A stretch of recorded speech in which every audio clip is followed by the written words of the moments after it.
vile vile pia mnajua nchi yetu, umeona mahali penye nchi yetu inaenda. Sisi viongozi ambao tuko katika utawala, wale ambao wamechaguliwa, wale wanasimamia vyama, mnajua vizuri sana in 2027 tutakuwa na uchaguzi. Mimi ningependa kwa niaba ya Wakenya kuomba viongozi wetu waweze kupunguza yale matamshi ambayo yanaweza leta fujo katika nchi yetu.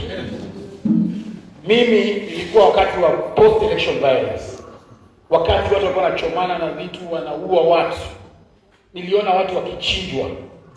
Mimi ningependa kuomba the political class kwamba tufanye kampeni za kuuza sera, tufanye kampeni za kueleza agenda yetu, na kama uelewani na mtu sio lazima upigane na yeye.